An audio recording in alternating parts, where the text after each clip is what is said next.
مفتی طارق مسعود کے بیانات کے لیے طارق مسعود آفیشیل کو سبسکرائب کریں۔ طارق مسعود آفیشیل۔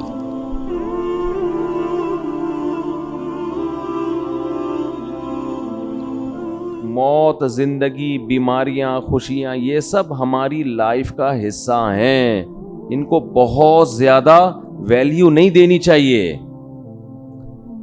زندگی کی پوری کوشش کرنی چاہیے کہ ہم زندہ رہیں، اللہ کی بہت بڑی نعمت ہے، لیکن تیار ہر وقت موت کے لیے رہنا چاہیے۔ انسان کسی بھی ٹائم، کوئی بھی کبھی بھی مر سکتا ہے، بس یہ اپنے بارے میں بھی عقیدہ رکھ کے بیٹھ جائیں۔ جب قبرستان سے گزرے نا تو تھوڑی دیر ٹھہر جائے کریں، وہاں پہ مردوں کو دیکھیں، اندھیروں کو دیکھیں۔ قبرستان رات میں جانے میں زیادہ عبرت ہوتی ہے۔ کل ایک صاحب کہنے لگے، میں قبرستان سے گزر رہا تھا رات کو، مجھے تو بڑا خوف آیا۔ میں نے کہا یہ تو کچھ بھی نہیں ہے بھائی، یہ اندر کی جو پوزیشن ہے نا وہ اس سے بولو بھائی، اوپر جو تمہیں خوف آ رہا ہے تو کچھ بھی نہیں ہے۔ اصل تو پروگرام کہاں ہو رہا ہے؟ جو ڈرونے ہو رہے ہیں نا پروگرام، وہ اندر ہو رہے ہیں۔ اور جو قبر کھول کے دیکھو نا تو اس میں کہہ رہے تھے، ہاں وہ مجھے کہہ رہے تھے کہ مجھے ایک ہڈی نظر آئی اتنی بڑی، گھٹنے کی، ٹانگ کی، ایک انسان کی نا قبرستان میں، یہ والا۔ تو وہ کہنے لگے یار یہ ہڈی نا پوری اس کی، یہ گھٹنے سے لے کے نیچے تک۔ تو میں نے اور ڈرا دیا، رمضان تھا، ہم نے کہا بھی تھوڑا سا خوف کا ہے، ہم نے اور ڈرا دیا اس کو۔ ہم نے کہا دیکھ لو، یہ آدمی صبح صبح نہا دھو کے کوٹ ٹائی لگا کے آفس جایا کرتا ہوگا۔ اب مجھے کیا پتا کوئی رکشے والا تھا، ٹیکسی والا تھا، یا کوئی بہت بڑا آفیسر تھا، لیکن آفیسروں کا بھی حال بہرحال ہوتا تو یہی ہے نا۔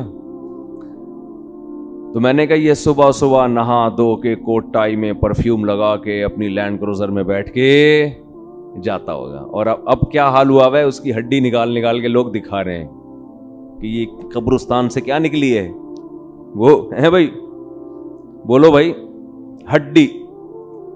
کل ہمارا بھی یہی حال ہوگا، اور یہ تو ابھی اچھی کنڈیشن میں ہے۔ ہڈی سے پہلے کیا حال تھا، جب لاش میں کیڑے پڑتے ہیں اور سڑتی ہے لاش اور پھولتی ہے اور پھٹتی ہے، 2 منٹ میں انسان کی اوقات پتہ چل جاتی ہے یہ ہے کیا۔ یہ فن خان بنا پھر رہا تھا، اور اب کیسے دفناتے ہیں نا لوگ، کہ بدبو نہ آ جائے لاش میں، اس کو دفناؤ جلدی، مٹی ڈالو اس کے اوپر، تھوڑے دن تک اس کی حفاظت ہوتی ہے قبر کی، اس کے بعد بھول جاتے ہیں۔ اور گورکن اس کا ایسا فائدہ اٹھاتا ہے ایک ایک قبر میں۔ یہ تو قیامت کے دن جب پاپوش کے قبرستان سے اور یہ محمد شاہ کے قبرستان سے جب مردے اٹھیں گے تو پتہ چلے گا کہ آدھی آبادی تو ایک ہی قبرستان سے اٹھ رہی ہے۔ ایک ایک قبر سے 25 لوگ نکل رہے ہیں، ایک ایک قبر میں جو ہے نا گورکن کئی مردوں کو ڈال رہا ہے۔ وہ بھی پریشان ہے کہ یار اتنے مردے کدھر ٹھکانے لگاؤں میں۔ تو یہ حال ہے انسان کا، ہڈیاں نکل رہی ہیں، لاش، کسی کے کوئی انگلی نکل آئے گی اندر سے، کیسا حال ہوتا ہے۔ اور یہ غنیمت ہے، لیکن اس قبر کے اندر ایک برزخ کی قبر ہے۔ جیسے جب آپ سوتے ہو، آرام کرتے ہو، ایک آپ کی وہ کنڈیشن ہوتی ہے جو آپ بستر پہ لیٹے ہوئے ہو، ایک وہ کیفیت ہوتی ہے جو آپ پر سونے کی حالت میں گزر رہی ہوتی ہے۔ وہ کیفیت زیادہ عجیب ہے اس کیفیت سے جو آپ کو نظر آ رہی ہے۔ قرآن کہتا ہے فرعون کی ایک لاش وہ ہے جو تمہیں عجائب گھر میں نظر آ رہی ہے، وہ بھی عبرت کی بات ہے، لیکن ایک عالم برزخ میں فرعون پہ جو گزر رہی ہے نا، وہ چیز تمہیں نظر نہیں آ رہی، وہ اس سے بہت زیادہ خطرناک ہے۔ النار یعرضون علیہا غدوا وعشیا، وہ آگ ہے جس پر فرعون کو صبح اور شام جلایا جاتا ہے۔ وہ جلنے والا منظر مجھے اور آپ کو نظر نہیں آ رہا، وہ اس سے زیادہ ڈینجرس ہے۔ تو برزخ کی بھی ایک حیات ہے، برزخ کی بھی ایک زندگی ہے، قبرستان کے نیچے آگ بھی ہے، اور اللہ نے جنت کے باغات بھی رکھے ہیں اس میں، جو مردے کے اوپر جو کیفیات گزر رہی ہوتی ہیں وہ اس سے زیادہ خطرناک ہے. ایک روایت میں آتا ہے آپ صلی اللہ علیہ وسلم نے فرمایا اگر تم قبر کے اندر کے حالات کو دیکھ لو تو مردوں کو دفنانا چھوڑ دو, یہ حال ہو جائے. تو دنیا کے بارے میں یہ تصور بٹھانا کہ یہ مسافر خانہ ہے, یہ دل لگانے کی جگہ نہیں ہے, یہ کھوپڑی میں بیٹھے گی یہ بات دو کام کرنے سے, ورنہ یہ بات کھوپڑی میں بیٹھے گی نہیں. ایک تو روزانہ سوچنا چاہیے اور موت کا تذکرہ بار بار کرنا چاہیے, قبرستان بار بار جانا چاہیے. اس عمل سے انسان کو یہ احساس ہوتا ہے کہ میں دنیا میں رہنے کے لیے نہیں آیا. نبی صلی اللہ علیہ وسلم نے فرمایا کنت نہیتکم عن زیارت القبور فزورها فإنها تذکر الآخرہ, میں نے تمہیں قبرستان کی زیارت سے منع کیا تھا. لوگ پہلے بدعتیں کرتے تھے, وہاں شرک ہوتا تھا. فرمایا اب تمہیں اجازت دے رہا ہوں اس لیے کہ قبرستان جانے سے آخرت کی یاد تازہ ہوتی ہے, احساس ہوتا ہے کہ کل ہم نے بھی لیٹنا ہے یہاں پہ. دوسرا کام جس سے دنیا کی محبت کم ہوتی ہے وہ ہے اللہ کی راہ میں مال خرچ کرنا, خرچ کرنے کا جذبہ پیدا کرنا چاہیے.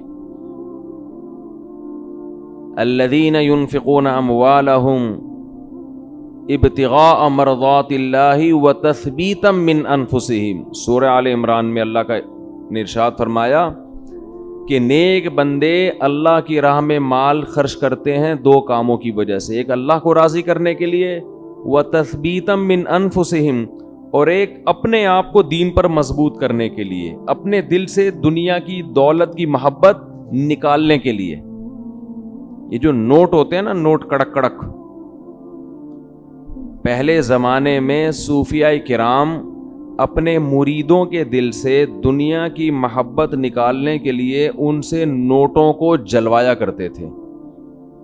اب آپ نہ جلائیں, یہ ٹھیک عمل نہیں ہے, پہلے ایسا علاج ہوتا تھا. جی جلائیں گے بھی نہیں صحیح. تو وہ ایسے جلواتے تھے, ہمارے حضرت پورا وہ بتایا کرتے تھے نا کہ جیسے 5,000 کا کڑک نوٹ لیا, اب جان اٹکی بھی ہے نا اس 5,000 کے نوٹ, تو ادھر سے آگ لگائی نا کنارے سے, آہستہ آہستہ, ایک دم سے نہیں جلا دیا, آہستہ آہستہ جل رہا ہے, اور اس کو جلتے ہوا دیکھیں تو وہ ادھر جلے گا, ادھر اندر سے کیا جلے گا, دل. تو جب دل اندر سے جلے گا نا تو جلنے سے جراثیم آپ کو پتہ ہے کیا ہو جاتے ہیں, ختم. تو دل کے اندر جتنے وہ نوٹوں کی محبت کے جراثیم تھے اور محبت کے جو گٹر ابل رہے تھے وہ آہستہ آہستہ ختم. یہ کام آپ نہ کریں, یہ جائز بھی نہیں ہے. لیکن پہلے بعض صوفیہ کرام یہ کروایا کرتے تھے تاکہ اس کے, وہ پہلے پتہ ہے کیسے اصلاح ہوتی تھی, مرید کو دیکھتے تھے اس کمبخت کی بیماری ہے کیا, شیخ ٹریس کرتا, آبزرو کرتا تھا کہ اس میں مسئلہ ہے کیا. وہ کہتے تھے یہ نماز تو پڑھتا ہے, یہ جناب رشتہ داروں سے بھی اچھا سلوک کرتا ہے, سب کچھ ٹھیک ہے, لیکن اس کے اندر فالٹ یہ کہ یہ نوٹوں سے بہت زیادہ محبت کر کے بیٹھا ہوا ہے, اس کو پیسوں کا نقصان برداشت نہیں ہوتا. پھر شیخ اور مرشد یہ کرتے تھے اس کے دل سے پیسے کی محبت نکلواؤ. اب تو بہت سے شیخ, سب نہیں, اچھے تو ہر جگہ ہیں, بہت سے شیخوں کے دل میں جتنی پیسوں کی محبت ہوتی اتنی تو مریدوں کے دل میں نہیں ہوتی. وہ شیخ اپنے مرید کی جیب پہ نظر رکھ کے بیٹھا ہوتا ہے, کمبخت نے 6 سال ہو گئے آج تک ہدیے کے نام پہ 1 روپیہ بھی نہیں دیا ہے. آج خرچ کرنے کے جو فضائل بیان کیے جاتے ہیں اس کا مطلب ہوتا ہے مجھے دو, صحیح ہے نا. کیا مطلب ہوتا ہے, جب بڑا بھائی چھوٹے کو سمجھا رہا ہو یا چھوٹے بڑا کو سمجھا رہا ہو کہ اسلام میں خرچ کرنے کی بہت فضیلت ہوتی ہے, اس کا مطلب ہے مجھے پیسے دو. اس کا مطلب کیا ہوتا ہے مجھے پیسے. بیوی شوہر کو جب سمجھا رہی ہوتی ہے کہ انسان کو سخی ہونا چاہیے, کھلا ہاتھ ہونا چاہیے, اس کا مطلب پیسے نکالو. شوہر بیوی کو جب سمجھا رہا ہو قناعت اسلام میں بہت زبردست چیز ہے, اتنا مت ہاتھ پھیلاؤ کہ کل قرضہ لو, اس کا مطلب ہوتا ہے مجھ سے پیسے مت مانگو, 5 روپے بھی نہیں دوں گا میں تمہیں. تبھی تو نصیحت کا اثر نہیں ہوتا نا. کیا خیال ہے بھائی؟ نصیحت کا اثر ہی نہیں ہوتا. اپنے لیے سخاوت ہونی چاہیے, دوسرے کے لیے قناعت ہونی چاہیے. ہمارے ہاں معاملہ کیا چل رہا ہے؟ الٹا. تو قرآن کہتا ہے کہ ہمارے نیک بندے اللہ کی راہ میں مال خرچ کرتے رہتے ہیں تثبیتا من انفسہم, اپنے نفس کی اصلاح کے لیے, اپنے دل سے دولت کی محبت نکالنے کے لیے. اپنے اوپر بھی خرچ کریں, اپنے رشتہ داروں پہ بھی. سب سے پہلا حق کس کا ہے؟ رشتہ داروں کا. آج اپنے اوپر خرچ کرنے کے لیے تیار نہیں ہے, حیرت اس پر ہوتی ہے. کنجوسی کی انتہا ہے یا نہیں ہے؟ پھر جو اپنے اوپر خرچ کرتے ہیں لوگ ان پہ انگلیاں اٹھا رہے ہوتے ہیں. اس کے پاس گاڑی کہاں سے آئی, اس کے پاس یہ کپڑے کہاں سے آئے, یہ کہاں سے آیا, وہ کہاں سے آیا. بھائی ہر آدمی تو ضروری نہیں کہ کنجوس ہونا, بعض لوگوں کو اللہ دیتا ہے تو وہ خرچ کرتے ہیں. آج اپنے اوپر خرچ کرنا بھی ایک مصیبت بن گیا ہے. عربی میں 2 لفظ استعمال ہوتے ہیں, ایک ہوتا ہے شحیح اور ایک ہوتا ہے بخیل. بخیل کہتے ہیں جس کی جیب سے دوسرے کے لیے روکڑا نہ نکلے, اور شحیح کہتے ہیں اپنے لیے بھی نہیں پیسے نکلتے. وہ چائنا والوں کی طرح قبر میں لے کے جاتا ہے. وہ ملیشیا میں قبرستان ہے, وہاں کروڑ پتی لوگ جب دفن ہوتے ہیں تو دیگوں میں اپنے ساتھ پیسہ لے کے قبر میں جاتے ہیں. وہ آپ یوٹیوب پہ دیکھ لیں, ایسی بہت سی ویڈیو ہیں کہ پورے سونے چاندی کے ساتھ دفن ہوئے ہیں, بہت ہیں ایسی. ہمیں ہمارے نبی نے فرمایا صلی اللہ علیہ وسلم, دنیا مسافر خانہ ہے, میری مثال اس سوار کی طرح ہے کراکب استظل تحت شجرہ. ایک مسافر سفر کرتے کرتے درخت کے نیچے لیٹ گیا ہو, تھوڑی دیر سستانے کے لیے, آرام کے لیے, اس کے بعد اس نے موو کرنا ہے یہاں سے. بھائی ہم کروڑوں سال سے نہیں تھے, لاکھوں کروڑ, یہ دنیا بنے ہوئے تو پتہ نہیں کروڑوں سال ہو گئے. آدم علیہ السلام کو آئے ہوئے ہزاروں سال, نوح علیہ السلام 950 سال تو خالی تبلیغ کی ہے انہوں نے. ہماری اوقات کیا ہے؟ جمعہ 8 دن ہوئے ہم لوگ کو دنیا میں آئے ہوئے, اور جانے میں بھی تھوڑے دن رہ گئے ہیں بس. گھبرائیں نہیں, آپ نے گھبرانا نہیں ہے.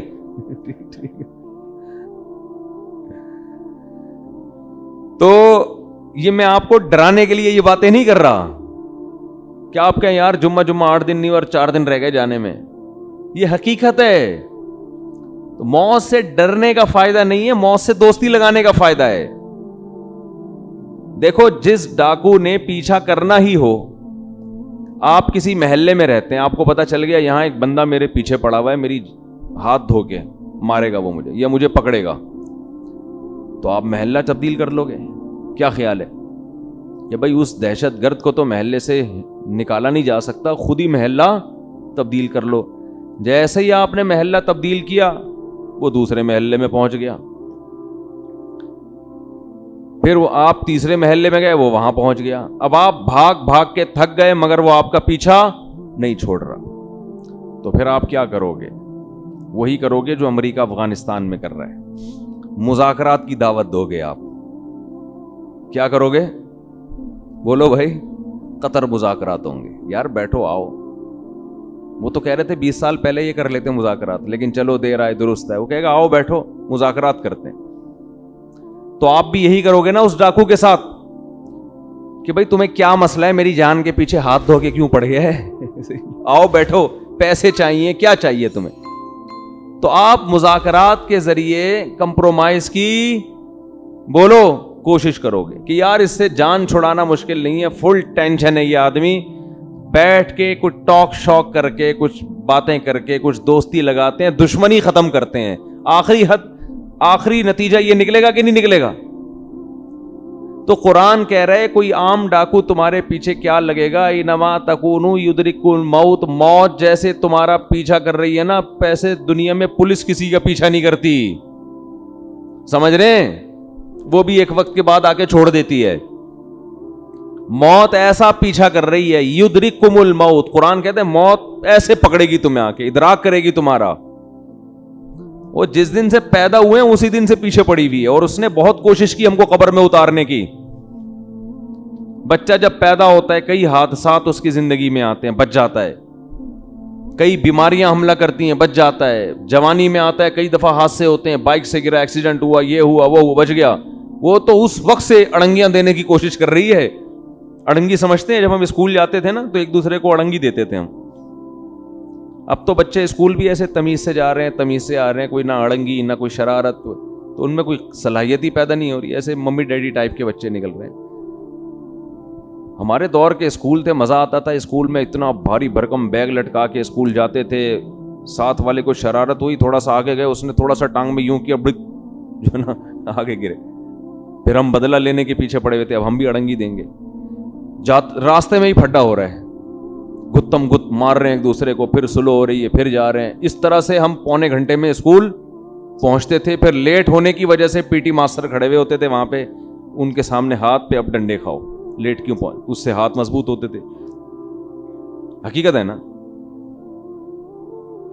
تو شوز اتارتے تھے ایک دوسرے کے، بھائی شوز پہنے ہوئے نا، پیچھے اس کے تھوڑا سا پاؤں رکھیں، خود ہی اتر جائیں گے، آپ کو اتارنے کی ضرورت. اب وہ بیٹھ کے جو ہے نا شوز کو صحیح کر رہا ہے، پھر لڑائی ہو رہی ہے، پھر بھڈا ہو رہا ہے. ایک بچہ کافی دیر سے نا اس کا ہاتھ نہیں جا رہا تھا گھنٹی پہ، ایسے اچھل اچھل کی کوشش کر رہے. ایک بڑے میاں گزرے، انہوں نے بجا دی گھنٹی، اور بچے سے پوچھا بیٹا ہاں بتاؤ کیا کہہ رہے ہیں؟ بھاگو. اب کیا کرو، جو کام میں کر رہا تھا مجھ سے ہوا نہیں، آپ نے کر دیا، اب کیا کرنا ہے؟ بھاگو. یہ ہوتے تھے پہلے کے بچے. اب وہ ویڈیو گیم کھیل کھیل کے بچوں کی صلاحیتیں برباد. خیر، تو جب جیب سے پیسے نکلیں گے، نکلتے رہیں گے، نکلتے رہیں گے، نکلتے رہیں گے، تو دل سے دنیا کی محبت ختم ہوگی. او بھائی مسافر خانہ ہے. سفر کے دوران اگر آپ کو کچھ پیسے ملے ہوئے ہوں اور آپ کو پتا ہو کہ یہ ٹرین سے اترتے ہی واپس لے لیے جائیں گے، تو آپ کوشش کرتے ہو کہ اترنے سے پہلے ہی سارے کھا پی کے ختم کر دو. ایسا ہوتا ہے کہ نہیں ہوتا؟ تو بھائی ادھر قبر میں جاتے ہی یہ کفن میں جیب ہوتی ہے نہیں ہوتی نا جیب، تو آگے خالی ہاتھ جانا ہے. بچوں کی فکر کرتے ہیں لوگ بہت زیادہ، بچوں کا کیا ہوگا، بچوں کے لیے کچھ بنا بنو کے تھوڑا بہت کر دو بس، اور پھر بے فکر ہو جاؤ، دماغ کو ہٹاؤ ہر ان کاموں سے.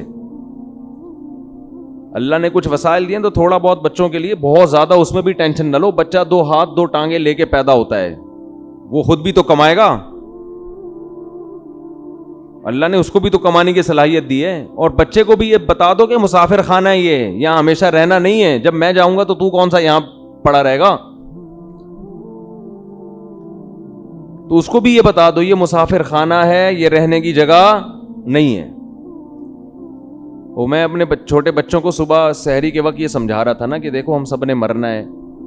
بچوں میں نا یہ باتیں بار بار دماغ میں، بہت چھوٹے بچے کے تو نہ ڈالیں، وہ بعض دفعہ ڈر بھی جاتا ہے، لیکن ہنستے کھیلتے ان کو یہ باور کراتے رہیں کہ دیکھو ہم نے جانا ہے، یہ دنیا رہنے کی جگہ نہیں ہے. یہ چیزیں آج والدین بتاتے نہیں ہیں.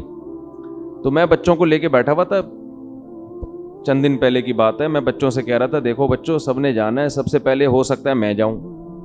تو ایک چھوٹی بچی کہتی ہے بھائی ابو منہ سے نا باتیں اچھی نکالنی چاہیے، انسان کو منہ سے کیا کرنا چاہیے؟ باتیں اچھی نکالنی چاہیے. مجھے ہنسی آ گئی، میں نے سوچا اس کو یہاں بٹھا دیتا ہوں کہ اب آپ نصیحت کرو، ہم سامنے بیٹھتے ہیں جا کے. بچے آج کل بہت ڈیڑھ ہوشیار قسم کے پیدا ہو رہے ہیں. تو بچوں کو جب کہنا یہ منہ سے باتیں اچھی نکالنی چاہیے، کیا موت کی باتیں ہیں، تو بولو بیٹا یہی اچھی باتیں ہیں منہ سے، زندگی کی باتیں اچھی نہیں ہیں. تو میں یہ کر رہا تھا جس ڈاکو نے آپ پہ پنجے گاڑنے ہی ہیں، پکڑنا ہی ہے، تو اس سے مذاکرات کر کے دوستی لگا لی جائے نا. تو موت ایک ایسا دشمن ہے جو کسی قیمت پہ آپ کو معاف نہیں کرے گا. تو اس سے بھاگ نہیں سکتے، اس سے دوستی لگائی جا سکتی ہے. موت سے باتیں کیا کریں بیٹھ کے، بھائی کوئی مسئلہ نہیں ہے، جہاں تم نے اتنے لوگوں کو قبر میں اتارا مجھے بھی اتار دینا. تو لیکن آپ چاہتی کیا ہو مجھ سے، ٹھیک ہے نا؟ پرابلم کیا ہے آپ کے ساتھ؟ میں تو تیار ہوں گلے لگانے کے لیے. تو موت کہے گی کہ دیکھ میں جب کسی کو پکڑتی ہوں نا تو کسی سے کو دوست بن کے پکڑتی ہوں اور کسی کو دشمن بن کے. جس کا عمل اچھا ہو موت اس کے لیے ایک محبوب کو محبوب سے ملانے کا ذریعہ ہے. جس کا عمل اچھا نہیں ہے موت اس کے لیے ایک بہت بڑی آفت اور تباہی ہے. حضرت عمر کی شہادت کا جب وقت تھا تو فرمایا کہ مجھے جلدی دفنانا. حدیث میں آتا ہے نا کہ جب مردے کو ہم لے کے جا رہے ہوتے ہیں قبر میں تو اگر وہ اچھی میت ہو نیک عمل ہو تو وہ کہتے ہیں جلدی لے کے جاؤ, وہ بزبان حال یہ کہہ رہا ہوتا ہے. اور اگر اس کا عمل برا ہے تو وہ کہتے ہیں مجھے کہاں لے کے جا رہے ہو تم. انسان اپنے عمل کی طرف جا رہا ہے, عمل کی طرف. انکا قادح الی ربک قدحا فملاقی, اے انسان تم میں سے ہر شخص رب کی طرف ایک عمل کر رہا ہے اور عن قریب اس عمل سے اس کی ملاقات ہونے والی. جو کر رہے ہیں اسی سے ملاقات ہوگی, تو اچھا کر لو بھائی, کچھ اچھا کر لے تاکہ ملاقات ہو تو خوشی ہو. تو نبی صلی اللہ علیہ وسلم نے فرمایا اتقوا النار ولو بشق تمرہ. صدقات و خیرات کا سب سے پہلا فائدہ کیا ہے؟ آپ کے دل میں دنیا کی محبت ختم ہوگی اور اس سے دنیا میں سکون ملے گا, آپ ریلیکس ہو جائیں گے. دیکھو کسی کو کسی سے عشق ہو گیا اور اس عشق کی مراد پوری نہیں ہو رہی تو سکون کے لیے کیا کہا جائے گا؟ اس سے تعلق ختم کر دو, یہی کہا جائے گا نا. دوستی ختم کر دو تاکہ عشق ختم ہو جائے. اس وقت ڈپریشن اور اسٹریس کا سب سے بڑا سبب دنیا کی محبت ہے. انسان چاہتے ہیں میری ساری خواہشات پوری ہوں, موت کے لیے وہ ذہنی طور پر تیار نہیں ہے. تو اس کا حل یہ کہ اس محبت کو ختم کرو. مسافر خانہ بول بول کے ختم کرو. مسافر خانہ ہے بھائی, مر جائیں گے, آج نہیں تو کل مریں گے. وہ فلاں مر گیا تو اللہ مغفرت فرمائے, سب نے مرنا ہے بھائی, بس مر گیا تو کیا ہوا, آج ہم نے کل ہم نے مرنا ہے, کل آپ نے مرنا ہے, سب نے مرنا ہے. قبرستان تو ایسے ہی آباد ہوں گے. اصل تو ہماری وہ 6 فٹ کی, دیکھو راحت اندھوری کا شعر میں نے لائیو سنا تھا. 2 گز صحیح لیکن میری ملکیت تو ہے, اے موش تو نے مجھ کو زمیندار کر دیا, او کما قال, کہ 2 گز صحیح ہے اور میری ملکیت تو ہے نا. تو یہ شعر میں نے سنا اور ابھی راحت اندھوری کہاں ہے؟ اسی 2 گز کی زمین میں. جب وبا آئی تھی کرونا کی تو راحت اندھوری کا شعر آیا تھا کچھ اس وبا کے بارے میں, اور اسی وبا سے راحت اندھوری کا انتقال ہوا کرونا میں. سمجھتے ہیں کہ نہیں؟ تو آدمی بتا رہا ہوتا ہے اور لیٹا ہوا ہوتا ہے قبر میں, تو سب مر مر کے بھر رہے ہیں قبریں, جا رہے ہیں دنیا سے. تو اس کا استحضار کرنا چاہیے اور دل سے دنیا کی محبت نکالنے کے لیے وہ نوٹ خرچ کریں جس پر آپ کا دل سب سے زیادہ اٹکا ہوا ہو. سمجھتے ہو؟ حدیث میں آتا ہے کہ سب سے افضل صدقہ وہ ہے کہ جس میں صدقہ کرنے کا دل نہیں چاہ رہا ہو. بات آ رہی ہے سمجھ میں؟ صدقہ کرنے کا بولو بھائی دل نہیں چاہ رہا ہو, وہ نکالو جیب سے. اور صحابہ یہ بھی پوچھتے تھے کہ کہاں خرچ کریں. نبی نے فرمایا, ہاں پہلا فائدہ میں بتا دوں کہ دل کی اصلاح ہوتی ہے. دوسرا فائدہ ذہن کو سکون ملتا ہے, ڈپریشن اسٹریس ختم ہوتی ہے. تیسرا فائدہ اللہ کا غضب ٹھنڈا ہوتا ہے. گناہ انسان سے ہو جائے اللہ غضبناک ہوتے ہیں. آپ نے فرمایا آگ سے بچو, اگرچہ کھجور کا ایک دانہ صدقہ کر کے ہی ہو, کچھ نہ کچھ کرو صدقہ تاکہ اللہ کا غضب کیا ہو؟ ٹھنڈا ہو. تو بہت سارے ہیں. رمضان میں چونکہ نبی سخاوت کا دریا بنا کرتے تھے تو رمضان میں زیادہ کرنا ہے. کرنا کہاں ہے یہ بہت اہم سوال ہے. سب سے پہلا حق اسلام نے آپ کے غریب ترین رشتہ داروں کا بنایا ہے.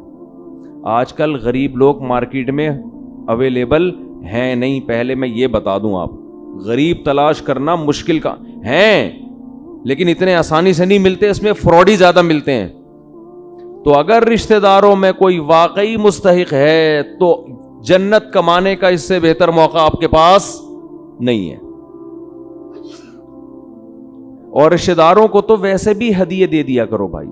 بہن بھائیوں نے آپس میں پیسوں کے تبادلے چھوڑ دیے. دعوتیں ہو رہی ہیں جن کا کوئی فائدہ نہیں ہے. بلا کے اتنا قورمہ دیکھ پکا کے سب کو کھلا دیا. وہ پہلے اپنے گھر میں نہیں کھا رہا کیا بیٹھ کے؟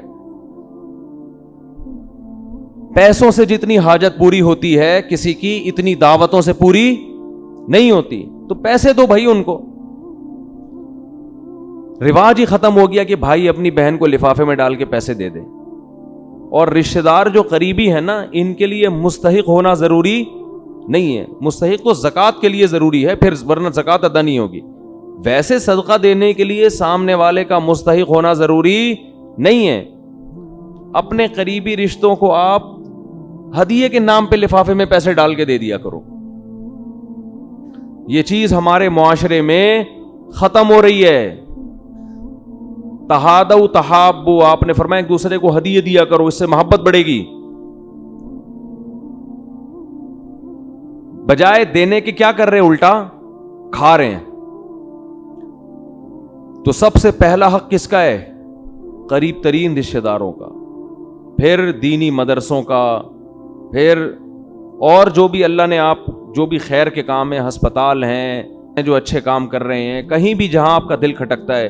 لیکن اتنی بات ضرور ہے کہ اللہ نے جیسے ایمان والوں کی یہ صفت بیان کی کہ یہ نماز پڑھتے رہتے ہیں, اسی طرح اللہ نے بتایا کہ ان کی جیب سے اللہ کے لیے پیسہ نکلتا رہتا ہے.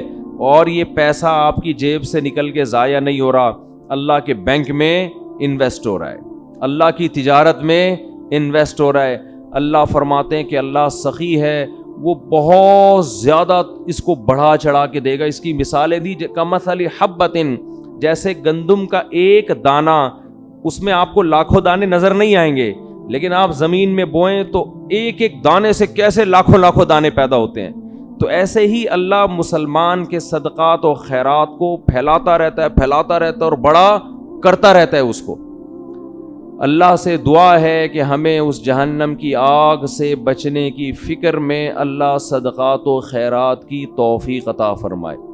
اور زکوٰۃ کے مسائل علماء سے پوچھ کے عمل کیا کریں. وقت پورا ہو گیا. وما علینا الا البلاغ.